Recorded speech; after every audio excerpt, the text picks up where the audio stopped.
I forwarded my wife's newest sonogram to my sister, a top radiologist, anticipating joyous news. She rang me back, her tone a petrified whisper. "Get home now. You must bring her to a hospital."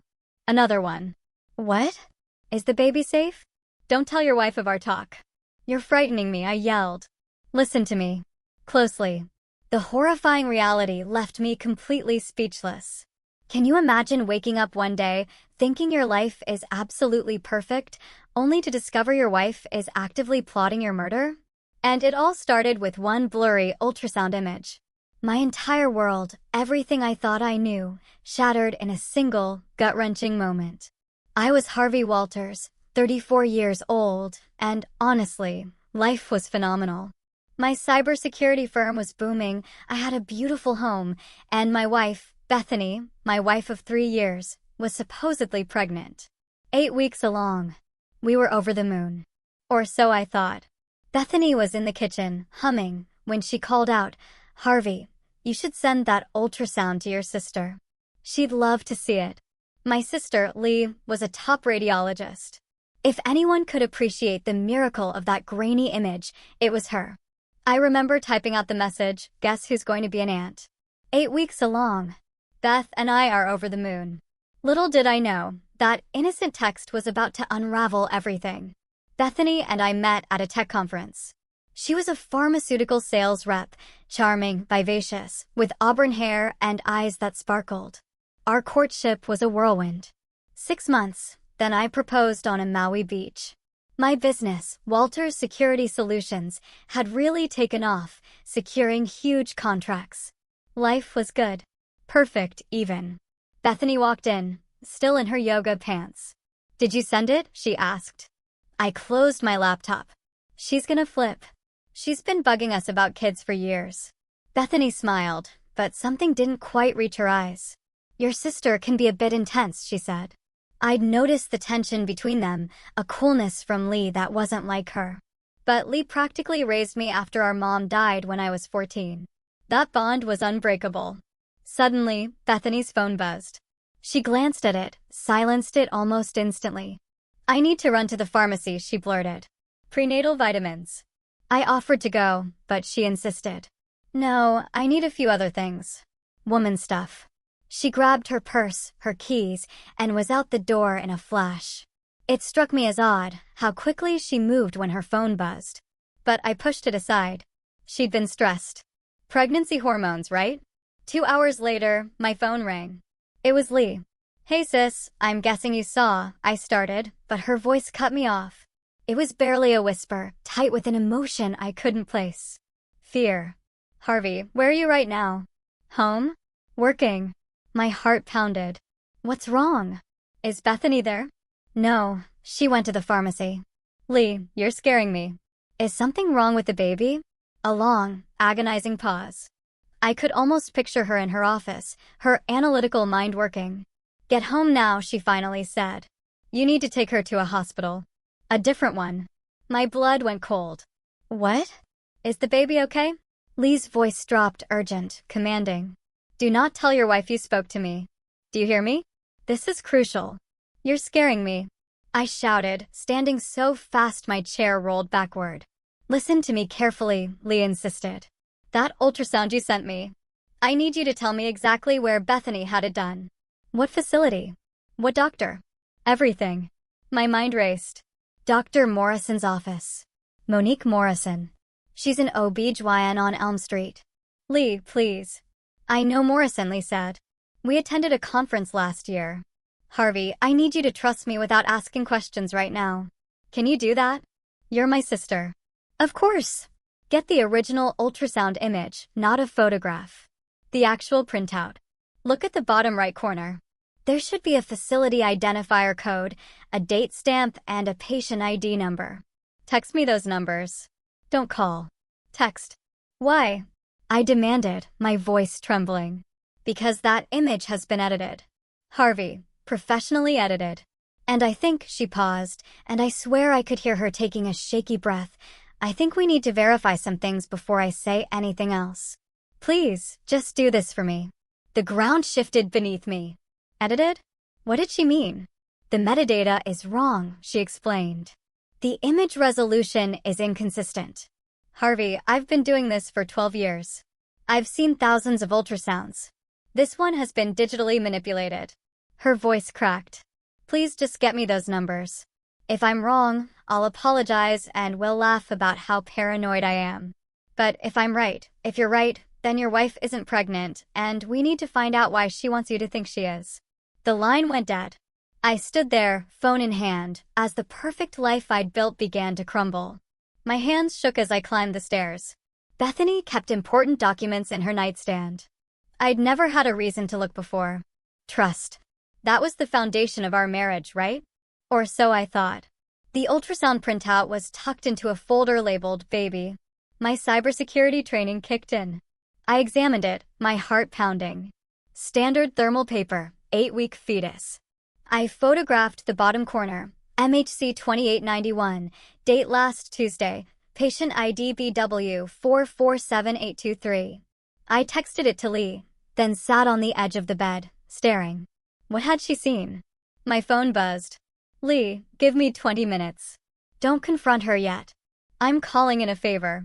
20 minutes felt like 20 hours. I paced, my mind racing. A mistake? Glitchy equipment? My phone rang. Lee, tell me, I pleaded. I called Monique Morrison directly, she said, her voice now steady, professional. We're friendly enough that she took my call.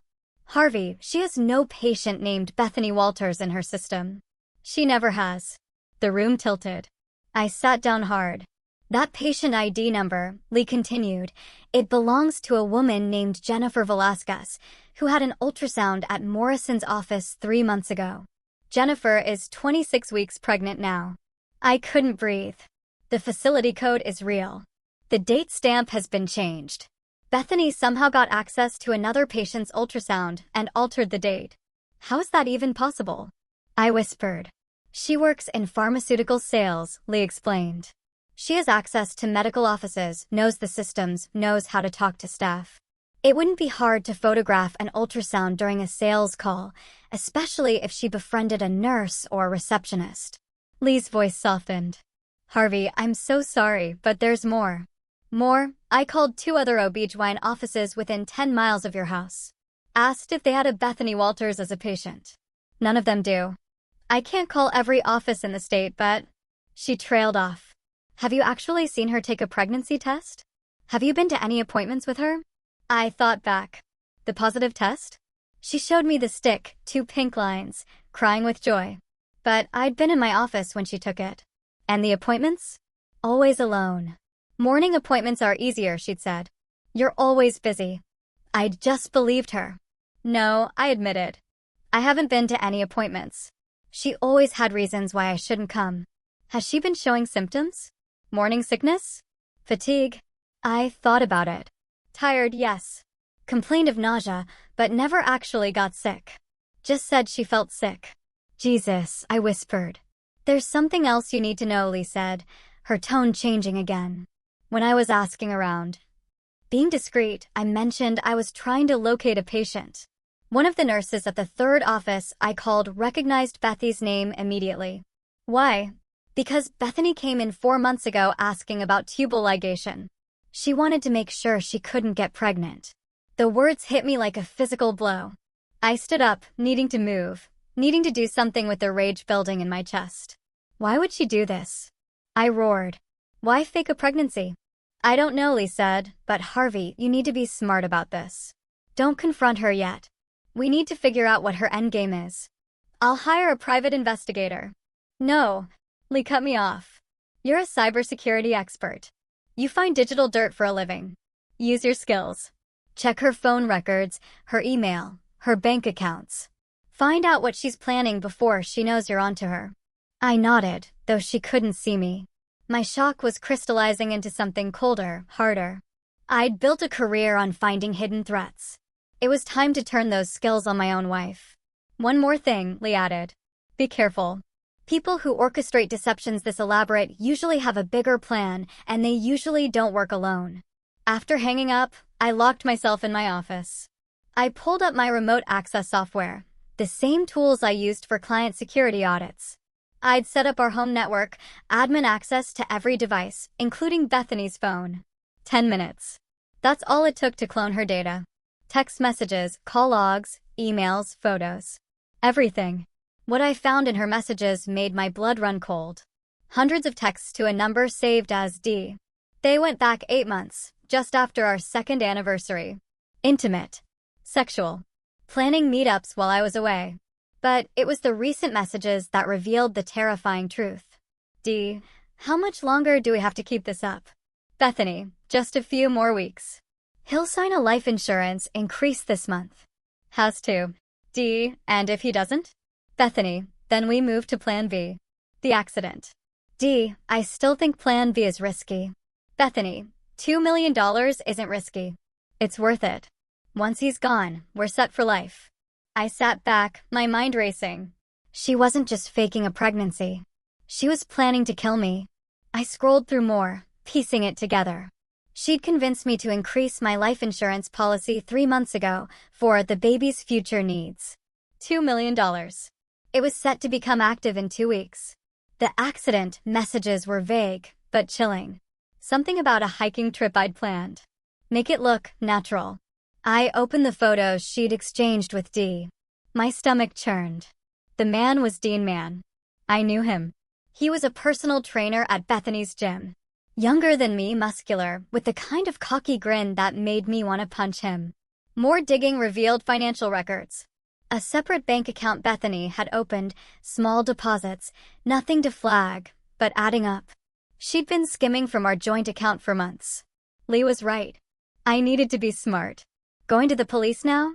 My word against hers. The insurance policy wasn't active. The texts were vague enough to be explained away. No. I needed more. I needed to catch them in the act, document everything, build a case so airtight they'd never see freedom again. And if I was going to do this, I was going to do it my way. I pulled up a blank document. I was a security expert. I knew how to find vulnerabilities, how to exploit them, how to set a trap. By the time Bethany came home, 2 hours later, I was already laying the groundwork for their destruction. Bethany walked into the house, shopping bags in hand, a bright, innocent smile plastered on her face. Sorry I took so long, she cooed. Ran into an old friend at the pharmacy. I looked up from my laptop, forcing a smile that didn't reach my eyes. No problem. How are you feeling? Tired, she sighed, placing a hand on her stomach. The baby's really taking it out of me. Pure theater, I thought. I think I'll lie down for a bit. Good idea, I said, the words tasting like ash. You need rest. After she went upstairs, I returned to my research. Dean Mann. 28. A DUI, a dismissed assault charge. A man with poor impulse control, a taste for easy money. He'd worked at 3 gyms in 5 years. I cross-referenced dates with Bethany's calendar. She'd started at his current gym, Peak Fitness, 9 months ago. The affair began shortly after. Dean lived beyond his means. The perfect co-conspirator. My phone buzzed. An unknown number. This is Vernon Hancock. Lee gave me your number. I understand you need discreet assistance. Vernon Hancock. A retired FBI agent, now running a private investigation firm. I called. Mr. Walters, Vernon's gravelly voice said, your sister explained the situation in general terms. I'm very sorry. I'm a cybersecurity consultant, I told him. I can handle the digital side. But I need someone who can do physical surveillance without being detected, and I need it done legally enough for court. I can do that. What's your timeline? I laid it all out, the fake pregnancy, the life insurance, the planned accident. Vernon listened, making notes. $2 million motive. Clear conspiracy. Premeditation. You've got the beginnings of a solid case, he said. But you're right to want more. We need them on record discussing specific plans. Audio, video, if possible. I can install monitoring software on her phone remotely, I offered. But I need to be careful about admissibility. Let me worry about admissibility, Vernon replied. You focus on gathering evidence through legal means. Anything you can access as the homeowner, the joint account holder, the husband. I'll handle external surveillance. He paused. There's something you should know. Cases like this, Where someone's planning your murder, time is critical. If they sense you're onto them, they might accelerate their plans. The insurance policy activates in 12 days, I said.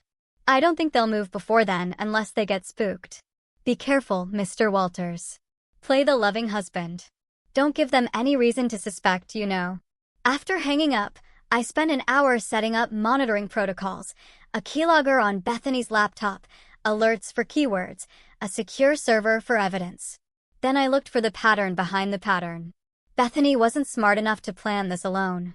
The fake ultrasound, the timing, the insurance scheme, it all suggested someone with experience. I dug deeper into Dean Mann's history. 5 years ago, he dated a Trudy Kane. Her husband, a wealthy real estate developer, died in a boating accident 6 months into their affair. $1.5 million insurance payout. Ruled accidental. Trudy eventually married Dean. They divorced 2 years later, Trudy keeping most of the money. The pieces clicked. Dean had done this before. He'd helped a married woman kill her husband for insurance. Now he was doing it again with Bethany.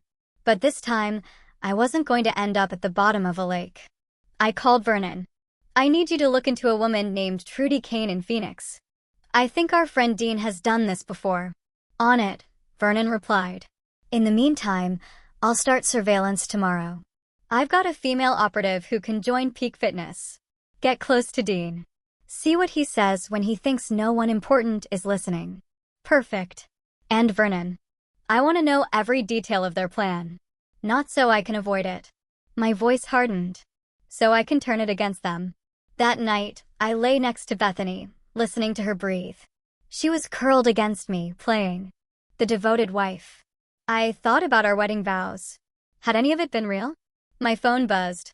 A message from Vernon. Found something interesting about Trudy Kane. She's broke. Declared bankruptcy last year. Dean took her for almost everything in the divorce. I smiled in the darkness. So Dean had a pattern. Seduce married women. Help them kill their husbands. Take the money. Disappear. He was a professional. But I had something Dean and Bethany didn't expect. I had Lee's warning. I had time. And I had skills they couldn't match. As Bethany slept, dreaming of her $2 million payday, I began planning their nightmare. The trap was set. Now I just needed to bait it perfectly. The next 3 days were a blur. I played the perfect husband. Every morning, a kiss goodbye and I love you. Every evening, how was your day? How's the baby? And every spare moment, I was gathering evidence. Vernon's operative, Erica Mack, infiltrated Peak Fitness and became Dean's confidant within 24 hours. Her reports were damning. Subject is arrogant, she texted. Bragged about setting up a big payday to another trainer. Mentioned having a rich boyfriend who's about to have an accident. Direct quote, some guys are just too stupid to see what's coming. I saved everything. On the 4th day, Vernon called. I found Trudy Kane. She's living in a trailer park, working as a waitress. I convinced her to talk. And Dean's MO is consistent. He targets women in unhappy marriages, suggests the insurance scheme, helps plan the accident, then takes his cut. Trudy says he has a whole system.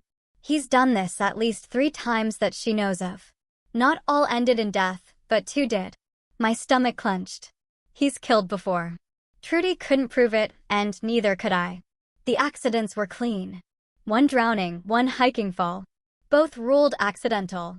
But she's certain Dean was responsible. Vernon paused. She also said Dean has a partner. Someone who helps him plan the accidents. Makes them look natural. A partner? Who? She only met him once. Big guy. Works as a contractor. Trudy thought his name was Curtis or Kurt something. She said he was scary. Dead eyes. Talked about killing like it was a business transaction. My mind raced. I searched Peak Fitness's website. Kurt Marr. Listed as a contractor. That's how they'd met. More digging revealed Marr's history. Former military. Dishonorably discharged for sealed reasons. Several restraining orders. A pattern of violence. So, it wasn't just Bethany and Dean. There was a 3rd conspirator. Someone who knew how to kill and make it look accidental. I found the partner, I told Vernon. Kurt Marr. Former military, Violent history. We need surveillance on him, too. Already on it. I pulled his work records. He's scheduled for repairs on a hiking trail in Black Rock State Park next week. Vernon's voice was grim. I'm betting that's where your accident was supposed to happen. Black Rock State Park. I'd mentioned wanting to hike there before winter. Told Bethany about it weeks ago. She'd encouraged me. Now I understood why. Vernon, I need you to check the trail. Find out what they're planning on it. Harvey, we're running out of time. The insurance policy activates in 7 days. They might move fast. I knew he was right. But I needed everything documented. Every piece of evidence locked down. I needed to ensure that when this was over, Bethany, Dean, and Kurt would spend the rest of their lives in prison. That evening, Bethany made my favorite dinner, steak and potatoes. She was being extra attentive, playing the doting wife to perfection. You seem stressed, she said, pouring me wine. Maybe you should take that hiking trip. Clear your head before the baby comes. I smiled, seeing her clearly for the first time. The way she tilted her head, feigning concern. The slight eagerness in her eyes. She was pushing me toward my death. You know what? I said, taking her hand. You're right. I'll go this weekend. Thank you for being so understanding. She leaned in and kissed me. That's what partners do. We take care of each other. The irony. It would have been funny if it wasn't so tragic. After dinner, while she showered, I checked the monitoring software. New messages. Dean, he's taking the bait. Kurt says everything's ready. Bethany, make it quick. I don't want him to suffer. Dean, since when do you care? Bethany, I don't. I just don't want any complications. I photographed the messages. Then I saw something that made my blood boil. Photos Bethany had sent to Dean. Pictures of me sleeping. Pictures of me at my computer. She'd been cataloging my routines, my patterns. Helping them plan my murder. My phone rang. Lee, how are you holding up? She asked. I'm managing. Vernon's been helpful. Harvey, I need to tell you something. Lee's voice was hesitant. I've been thinking about why I never liked Bethany. I couldn't put my finger on it, but now I realize she reminded me of a patient I had 3 years ago. A woman who came in claiming she'd been assaulted by her husband. The scans didn't match her story, but she was convincing. I almost believed her. Lee paused. Later, I found out she'd faked the whole thing to get a restraining order so she could clean out their joint accounts before divorcing him. She was a con artist. Bethany's a con artist, I said, the words heavy. I think she's been one for a long time. I looked into her employment history. 7 different pharmaceutical companies in 5 years. That's unusual. Lee's voice hardened. I think she's been running schemes, moving on before anyone catches on. Something shifted inside me. This wasn't just about a fake pregnancy or insurance fraud. Bethany was a predator, and I was just her latest mark. But unlike her previous victims, I knew how to fight back. Lee, I need to ask you something. I kept my voice steady. If this goes bad, if something happens to me, nothing's going to happen to you. But if it does, promise me you'll make sure they go to prison. Every single one of them. A long silence. Then I promise. But you're going to be fine. You're the smartest person I know. If anyone can outsmart these people, it's you. After hanging up, I pulled up my planning document. Vernon's team identified the location, a cliff trail with a 100-foot drop. Kurt had been seen loosening the guardrail. They wanted it to look like I'd fallen while hiking alone. Simple. Clean. Accidental. But I had a different plan. I opened a new file and began typing. The trap was almost complete. In 3 days, I would spring it. And when I did, Bethany, Dean, and Kurt would walk right into it, never realizing that the prey had become the predator. The next morning, I initiated phase 1. I went to the bank, withdrew $50,000 cash, telling the teller it was for a business investment. Then to my attorney, Mitchell Hobbs, a college friend. I need to make some changes to my will, I said. Mitchell raised an eyebrow. Everything okay? You just updated it 6 months ago. The baby, I lied smoothly. I want to make sure everything's protected if something happens to me. I explained the new clause. If I died within a year under criminal circumstances, all assets go to Lee, and a fund would be established to prosecute any involved parties. That's unusually specific, Harvey Mitchell said. Just being cautious. Professional paranoia from too many years in cybersecurity. He drafted it. Next, the insurance company. I verified my policy details, specifically the suicide exclusion and the 2-year contestability period. The agent confirmed it, no payout if I killed myself within 2 years. But crucially, if the death was suspicious, they'd launch an investigation, taking months, even years. Bethany was counting on a quick payout. She had no idea how many obstacles I was about to put in her path. That afternoon, Vernon called. We've got audio. Erica wore a wire. Dean talked.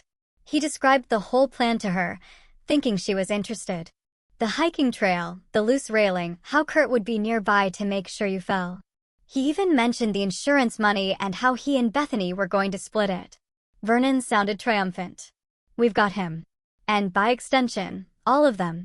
It's admissible. Erica's a licensed investigator, Dean was in a public space, and she'll testify. It's solid. He paused. But Harvey, we need to bring in the police now. We have enough for an arrest. Not yet, I said. I need them to make their move. I need attempted murder charges, not just conspiracy. That's risky. If something goes wrong, it won't. I cut him off.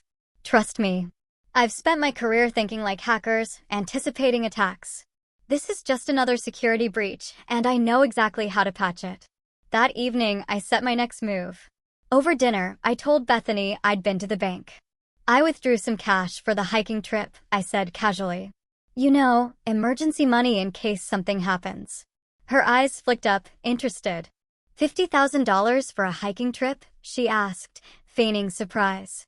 I was thinking about the baby. What if something happens to me? I want you to have immediate access to funds, not be stuck waiting for insurance or bank transfers. I reached across and took her hand. I'm going to put it in the safe. The combination is our anniversary, 08272022. I watched her process the information. $2 million insurance plus $50,000 cash. I was sweetening the pot. That's very thoughtful, she said, her voice soft. But I'm sure you'll be fine. I hope so. But I'm also a realist. I squeezed her hand. I love you, Beth. I want you and the baby to be taken care of no matter what. She smiled. And for a moment, I wondered if there was any guilt behind those green eyes. But when she leaned in to kiss me, all I saw was calculation. Later, after she went to bed, I checked the monitoring software. As expected, she'd immediately texted Dean. Bethany, he put $50,000 in the safe. Combination is our anniversary. Dean, nice bonus. We stick to the plan. Bethany, absolutely. This weekend. Make sure Kurt is ready. Dean, he's been ready. Question is, are you?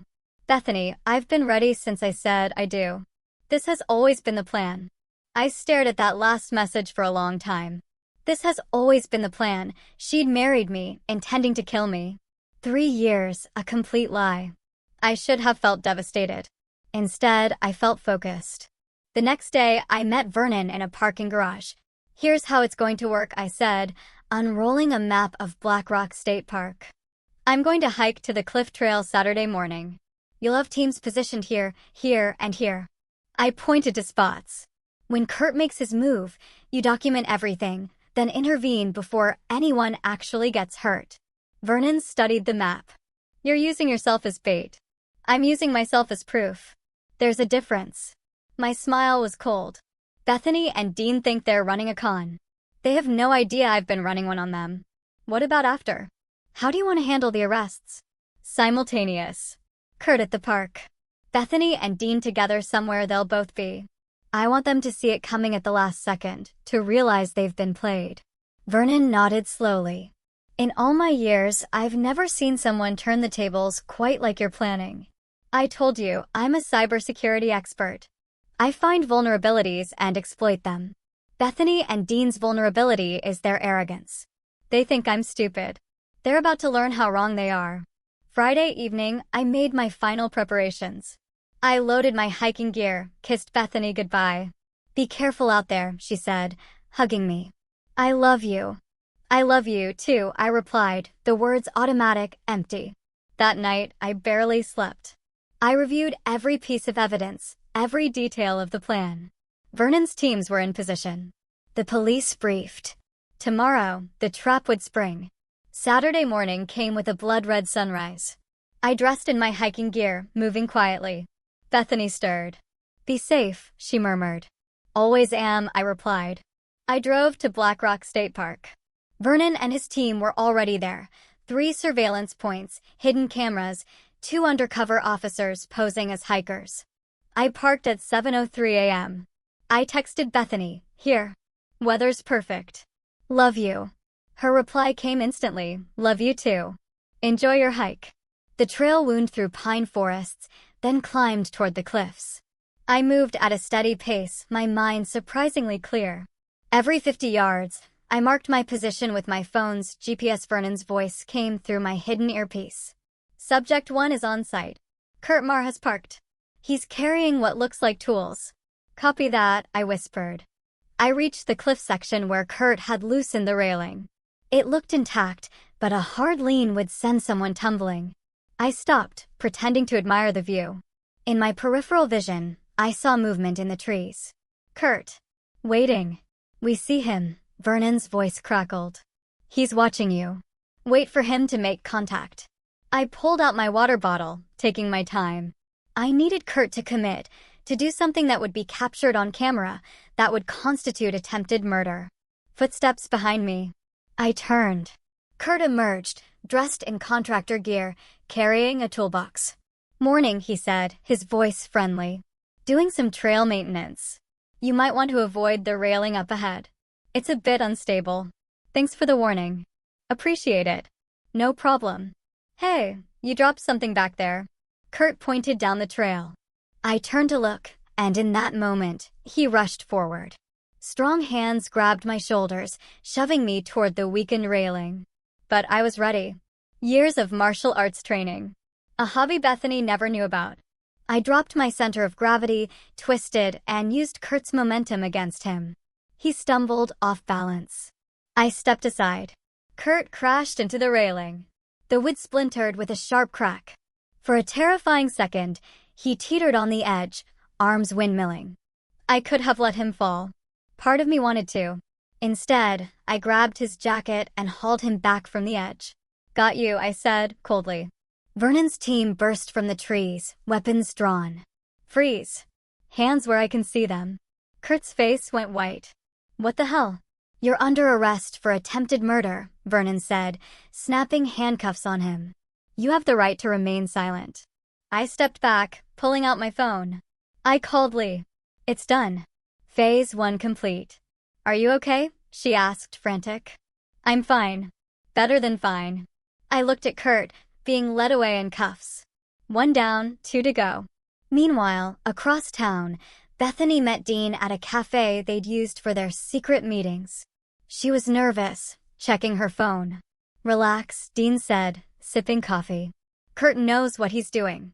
By noon, Harvey will be just another tragic hiking accident, and we'll be in the clear.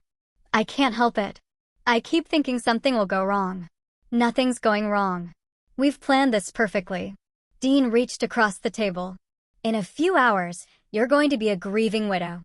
Then, after a respectful waiting period, you and I ride off into the sunset with $2 million. Bethany smiled, relaxing slightly. You really think it's that easy? It's always been that easy. Trust me, I've done. The cafe door opened.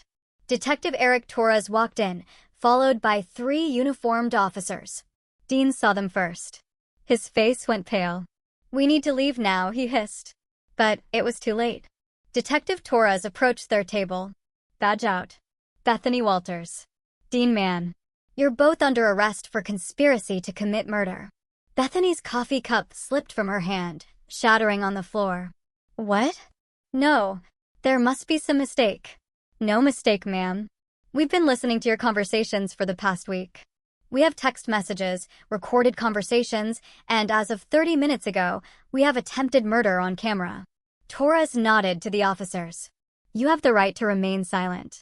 Dean lunged from his chair, trying to run, but an officer tackled him. Bethany sat frozen, her mind clearly racing. "Where's my husband?" she asked, her voice small. "Is Harvey, your husband is fine," Torres said coldly. "Better than you're going to be for a very long time." As they led Bethany and Dean out in handcuffs, I pulled up across the street in my truck. I'd driven straight from the park. I wanted to see this moment. Through the cafe window, her eyes met mine. For just a second, the mask fell away. No more fake smiles. No more loving wife act. Just pure rage and disbelief. She'd been caught. I raised my phone and took a picture. Then I drove away, leaving my wife in the hands of the police. That evening, I sat in my living room with Lee and Vernon, reviewing everything. "Kurt's already talking," Vernon reported. "Trying to cut a deal. He's given us details on 3 previous accidents he helped Dean arrange. 2 were ruled natural deaths at the time. The families are being contacted." "And Bethany?" Lee asked. "She's not talking." Lawyered up immediately. "But it doesn't matter. We have text messages, recorded conversations, the fake ultrasound, the fake pregnancy, and attempted murder on camera. The DA says it's the most airtight case he's seen in years." I leaned back, feeling the weight of the past week settling on me. How long until trial? 6 months, maybe. But with this much evidence, they'll probably take a plea deal. Vernon stood. "I'll leave you 2 alone. Harvey, you did good work. Not many people could have handled this the way you did." After Vernon left, Lee came and sat beside me. "How are you really doing?" she asked softly. "Honestly? I don't know." I stared at my hands. 3 years of my life were a lie. I thought I knew her. I thought we were building something real. "She was a con artist, a predator," Lee said gently. "This isn't about you being fooled. It's about her being convincing." "I know. Intellectually, I know that. But it still hurts." My voice cracked. "And the baby? God, I wanted that baby to be real. I was excited about being a father." Lee put her arm around me. "You're going to get through this. And someday, you'll find someone real, someone who deserves you. But first, you need to heal." I nodded. "Thank you for warning me. If you hadn't caught that fake ultrasound, you're my brother. I'll always have your back. Always." Later that night, alone in the house that felt both familiar and foreign, I walked through the rooms, seeing them with new eyes. This was supposed to be where I'd raise my child, grow old with Bethany. Instead, it was a monument to lies. I found the ultrasound picture in her nightstand, the fake image that started everything. I stared at it, then tore it in half. Tomorrow, I'd start rebuilding. File for divorce. Sell the house. Move forward. But tonight, I allowed myself to grieve. Not for Bethany, but for the life I'd thought I was building. The future that had never really existed. My phone buzzed. A text from an unknown number. "This is Jennifer Velasquez. The police told me my ultrasound was stolen and used in a crime. I just wanted to say I'm sorry that happened and I hope you're okay. My baby boy is healthy. I hope that brings you some comfort." I stared at the message for a long time. Then I replied, "Thank you. That does help. Take care of him." I looked around the empty house one last time, turned off the lights, and went upstairs. Tomorrow would be the first day of the rest of my life. And unlike Bethany, Dean, and Kurt, I'd face it as a free man. The trap had worked perfectly. Justice would be served, and I, Harvey Walters, would survive. The next 8 weeks were a whirlwind, legal proceedings, media attention, and slowly, painstakingly rebuilding a life that had been demolished.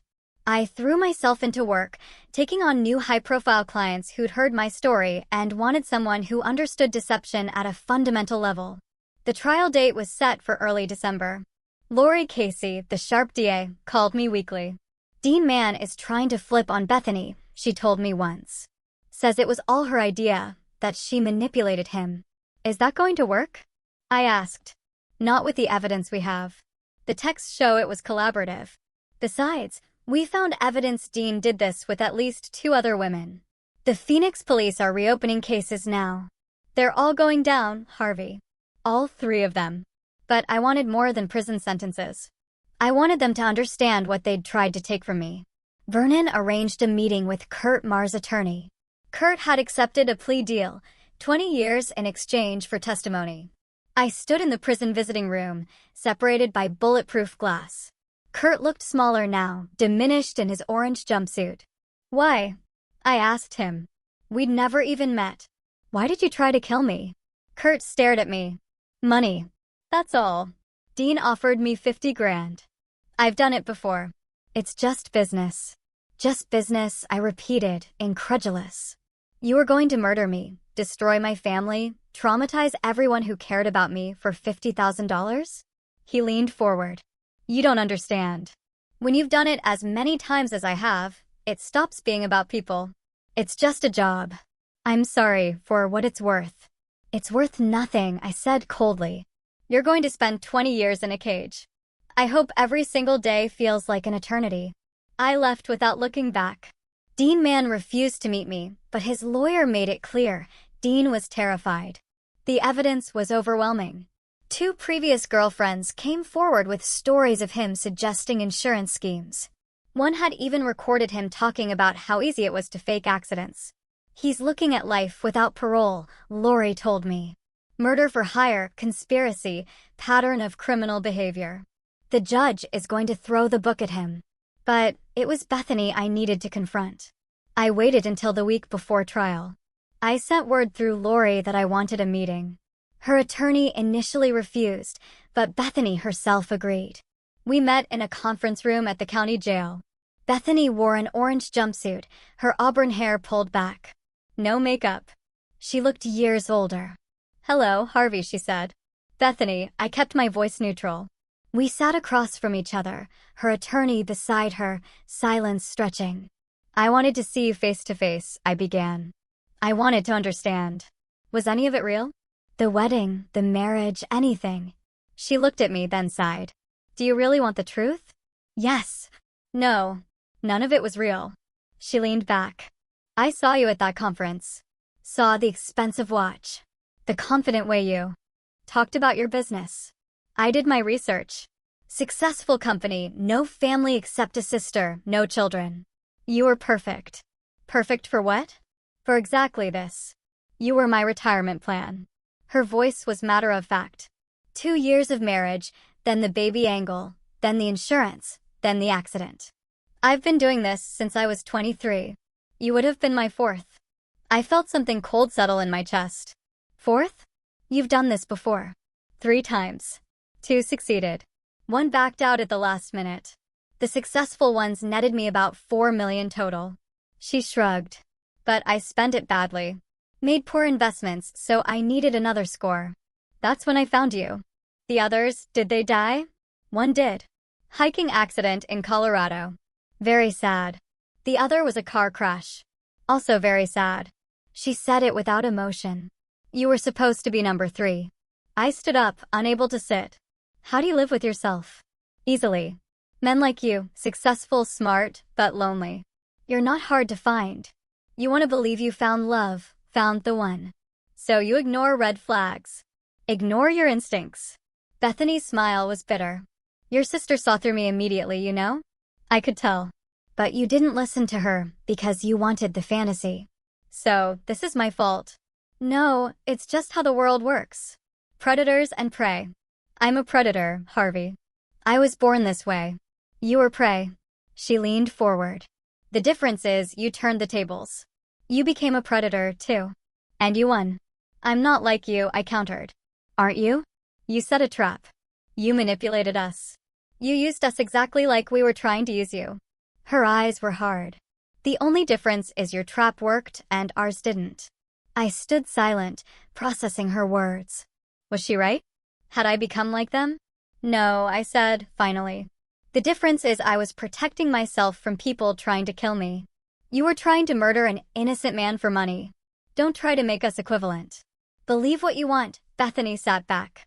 I'm going to prison for the rest of my life. You get to walk free. You won. Congratulations. I studied her, looking for any sign of remorse. Nothing. She was exactly what she'd always been.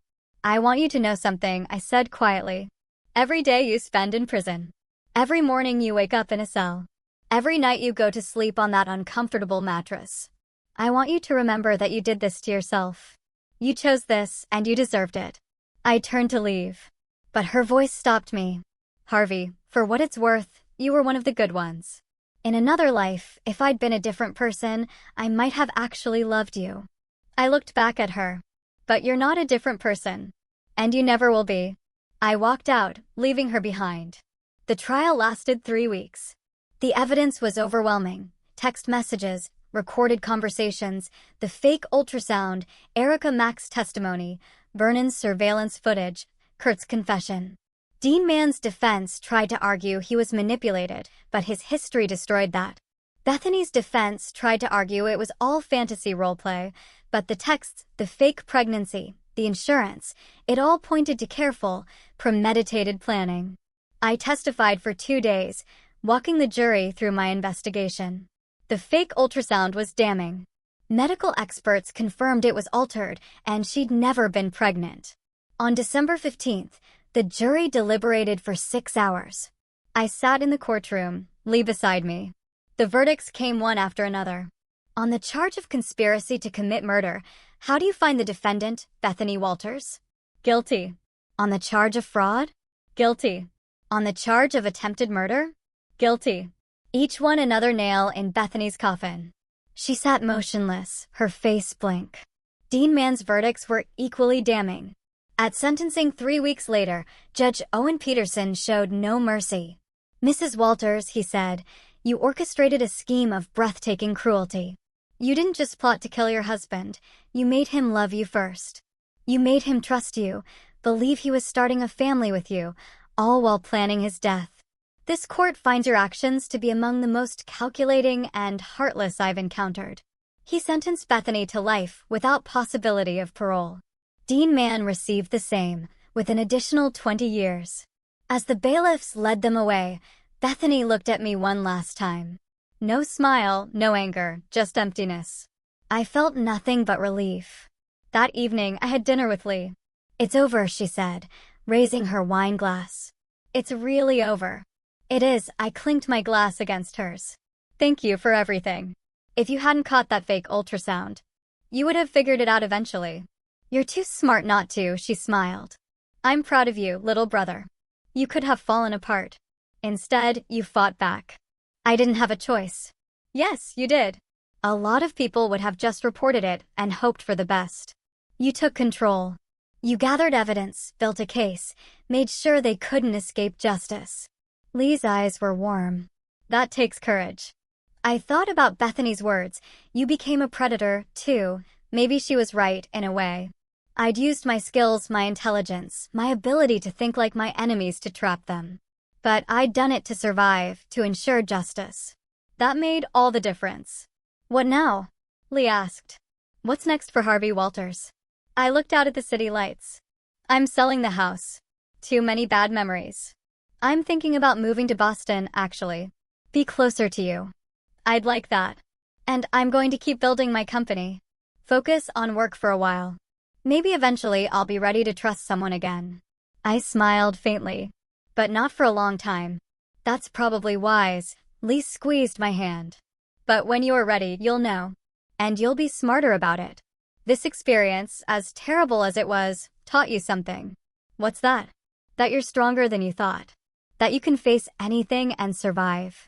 Her smile was fierce. They tried to destroy you, Harvey, and you destroyed them instead. I nodded slowly. She was right. I'd survived. I'd won. And that was enough. For now, that was more than enough. 6 months later, I stood in my new Boston office, looking out at the harbor. Walters Security Solutions had expanded, opening a second location with Lee's help. I'd hired 5 new employees, including Vernon Hancock's daughter, who was brilliant at digital forensics. The Boston office was sleek, modern, and most importantly, had no memories of Bethany. My phone rang. It was Lori Casey. Harvey, I wanted to give you an update. Remember how I said we were investigating Dean Mann's other victims? I remember. We've got justice for 2 of them. The families of the men who died in Colorado and Phoenix are pursuing wrongful death civil suits against Dean's estate. Not that there's much money there, but it's something. Lori paused. We also found 2 other women he was working with. Both are in custody now. Your case opened up a whole network we didn't know existed. I felt a wave of satisfaction. Good. They all deserve to face consequences. There's more. Bethany's been getting letters in prison. We've been monitoring them. Turns out she had a mentor, an older woman, who taught her the con. The FBI is investigating now. How deep does this go? Deeper than we thought. There might be a whole group of women running this kind of scheme. But because of you, we're shutting it down. You didn't just save yourself, Harvey. You saved future victims. After the call, I sat at my desk, processing. What I thought was a personal betrayal was part of something larger. A network of predators. But I'd stopped it. My intercom buzzed. Mr. Walters, you have a visitor. Says she knew your wife. I frowned. Send her in. A woman in her 40s entered, well-dressed, nervous. Mr. Walters, I'm Teresa Bolton. I need to talk to you about Bethany. What about her? I gestured to a chair. Teresa sat down, wringing her hands. I'm her half-sister. We have the same mother. I didn't know about what she was doing until I saw the trial on the news. Tears welled in her eyes. I'm so sorry. I need you to know, she wasn't always like this. What do you mean? Our mother. She was like Bethany. A con artist, a grifter. Married 5 times, each husband wealthier than the last. She taught Bethany everything. How to read men, how to manipulate them, how to get what she wanted. Teresa wiped her eyes. I refused to learn. I left home at 18. But Bethany, she embraced it. Why are you telling me this? Because I want you to know it wasn't your fault. You couldn't have seen it coming. Bethany spent her whole life learning how to be convincing. Her voice broke. I tried to reach out to her over the years. She wouldn't listen. I appreciate you telling me, I said quietly. But it doesn't change what she did. I know. I'm not asking you to forgive her. She deserves everything she got. Teresa stood. I just wanted you to know that there are people in her family who are horrified and who think you're incredibly brave for fighting back the way you did. After Teresa left, I sat alone, thinking about the cycle of predation. Bethany had been taught by her mother. How many others were out there? But I'd broken that cycle, at least in my own life. And in doing so, I'd helped break it for others. My phone buzzed. A text from Lee. Dinner tonight. I have someone I want you to meet. I smiled despite myself. Lee had been trying to set me up for months. But maybe it was time. Maybe I was ready to start trusting again. Carefully this time. With my eyes wide open. I texted back, who is it? A friend from the hospital. She's a cardiac surgeon, divorced, no criminal record. I checked. And she thinks your story is impressive rather than scary. I laughed. You ran a background check on your friend? After what happened with Bethany? You're damn right I did. She's clean. Plus, she's funny and makes the best lasagna I've ever had. I thought about it. Okay, but just dinner. No promises. That's all I'm asking. 7 p.m. at Giacomo's. Don't be late. That evening, I arrived to find Lee already seated with a woman about my age. Dark blonde hair, a warm smile, laugh lines around her eyes. Harvey, this is Dr. Roxanne Murphy. Roxy, my baby brother, Harvey. Roxanne stood, her grip firm, confident. Nice to meet you. Lee told me a lot about you. All good things, I hope, I said, sitting down. Well, she mentioned you almost got murdered by your ex-wife, but you outsmarted her and sent her to prison for life. Roxanne's smile was bright. So, complicated things, but ultimately impressive. I found myself laughing. That's one way to put it. Dinner was easier than I'd expected. Roxanne was funny, sharp, direct. She talked about cardiology, her terrible divorce from a gambling addict, her love of sailing. Lee told me you're in cybersecurity, she said over dessert. That must be interesting work. It is. I basically get paid to think like criminals and find vulnerabilities before they can be exploited. Kind of like what you did with your ex-wife. I paused, then nodded. Exactly like that, actually. I saw the vulnerability in their plan and exploited it. Good for you, Roxanne said, her expression serious. A lot of people would have just been victims. You refused to be. We talked for another hour. When the evening ended, I found myself not wanting it to. I'd like to do this again, I said. I'd like that, too, Roxanne smiled. But fair warning, I'm going to be cautious. My ex really did a number on me. I understand completely. I'm going to be cautious, too. Good. Then we'll be cautiously optimistic together. She squeezed my hand. Good night, Harvey. As I drove home, I felt something I hadn't felt in a long time. Hope. I'd been through hell. Betrayal, deception, an attempt on my life. But I'd survived. I'd won. And now, slowly, carefully, I was building a new life. One based on truth instead of lies. On genuine connection instead of manipulation. It wouldn't be easy. The scars from Bethany's betrayal would take years to heal. I'd probably always be a little guarded. But I was alive. I was free. And I had a future. That was more than enough. A year later, I stood in my office, preparing for the biggest presentation of my career. The FBI had hired Walters Security Solutions to develop training materials on digital evidence gathering in domestic conspiracy cases. My experience with Bethany had become the foundation for new protocols. Ready? Vernon Hancock, now my head of investigations, asked. I think so. It's surreal. Turning the worst experience of my life into something that might help others. That's how we heal, Vernon said. We take the pain and transform it into something meaningful. The presentation went well. When I finished, the lead agent applauded. Mr. Walters, this is exactly what we need. Your protocols could save lives. Afterward, my phone buzzed. A text from Roxanne. How did the presentation go? Great. Want to celebrate tonight? Always. Your place or mine? Mine. I'll cook. Our relationship had developed slowly, carefully. We'd both been burned, carried scars. But we'd built something real. Last month, Roxanne had met my colleagues. She'd met Lee dozens of times. And yesterday, she'd asked me to meet her teenage daughter. It felt like progress. Healing. That evening, as I prepared dinner, my phone rang. Unknown number. Hello, Mr. Walters. This is Officer Frank Stevenson from Phoenix PD. I'm calling about Bethany Walters. My stomach dropped. What about her? There's been an incident. She was attacked in prison yesterday by another inmate. She's in critical condition. I set down my knife. Is she going to survive? Too early to tell. The inmate who attacked her was apparently one of Dean Mann's previous victims' relatives. Somehow got herself arrested and placed in the same facility. Officer Stevenson paused. I wanted to give you a heads up in case the media contacts you. Thank you for letting me know. After hanging up, I stood in my kitchen, feeling nothing. Not satisfaction, not sadness, not anger. Just emptiness. Bethany had tried to kill me. She deserved prison. But this? Being attacked, possibly dying? I thought about it. I realized I didn't care. Not in a vengeful way, but in a truly indifferent way. Bethany was part of my past. A chapter that had closed. Whether she lived or died no longer affected me. I'd moved on. When Roxanne arrived, I told her about the call. How do you feel? She asked. I don't. I feel nothing. I shrugged. Is that wrong? No, Roxanne took my hand. It means you've healed.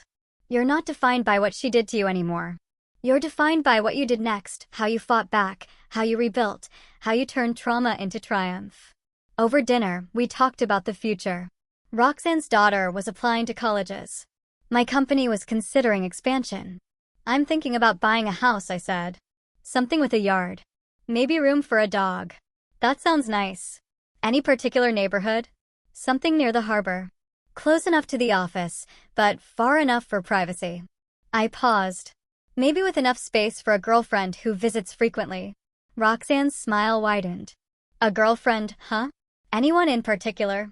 I know a cardiac surgeon who might be interested. I think she'd be very interested. Roxanne leaned across the table and kissed me. In fact, I think she's falling in love with you. The feeling's mutual, I said softly. Later, I stood on my balcony, looking out at the city lights. I thought about everything. The betrayal, the fight, the victory, the recovery. 2 years ago, my life had fallen apart. But in the rebuilding, I'd become stronger, smarter, more aware. I'd learned to trust my instincts, to value honesty, to fight for myself. Bethany had tried to destroy me. Instead, she'd forged me into someone better. My phone buzzed. A text from Lee. Heard about Bethany. You okay, Harvey? I'm great. Better than great. I'm happy, Lee. Good. That's the best revenge. Living well. I smiled. Lee was right. I'd won. Not just by sending Bethany to prison, but by refusing to let her actions define me. I'd rebuilt my life, found love, turned trauma into purpose. I was happy. Genuinely, deeply happy. And that was the ultimate victory. 3 months later, I received a letter from the prison. Bethany had survived the attack, but was permanently disabled. She'd spend the rest of her life in a wheelchair in a prison medical facility. I read it once, then threw it away. I had better things to think about. The ring I bought last week, waiting in my desk drawer for the right moment. The new contract with Homeland Security, using my protocols to train agents nationwide. The house I was closing on next month. For bedrooms, a yard, ocean views. Bethany Walters was a ghost, a memory that grew fainter with each passing day. Harvey Walters was alive, thriving, and building a future worth living. The trap had sprung perfectly. Justice had been served. And I had won in every way that mattered. As I walked into my office that morning, Vernon greeted me. Morning, boss. Big day. The DOJ called. They want to discuss expanding the program to international cases. Let's do it. I settled into my chair. Let's make sure no one else has to go through what I did. That's the spirit. Vernon paused at the door. You know, when I first met you, you were a victim planning revenge. Now you're a survivor helping others. That's real growth. After he left, I opened my laptop. But first, I pulled up a photo on my phone. Roxanne, laughing, her eyes bright with joy. I'd faced evil and won. I'd been betrayed and survived. I'd lost everything and rebuilt better. The story that started with a fake ultrasound and a sister's desperate warning had ended with justice, healing, and hope. And as I began my work, helping train agents to catch predators like Bethany before they could destroy more lives, I knew with absolute certainty I'd not only survived, I'd triumphed. And that triumph tasted sweeter than any revenge ever could. So, honestly, after all that, what would you have done in my shoes? How do you even begin to trust again after something like this?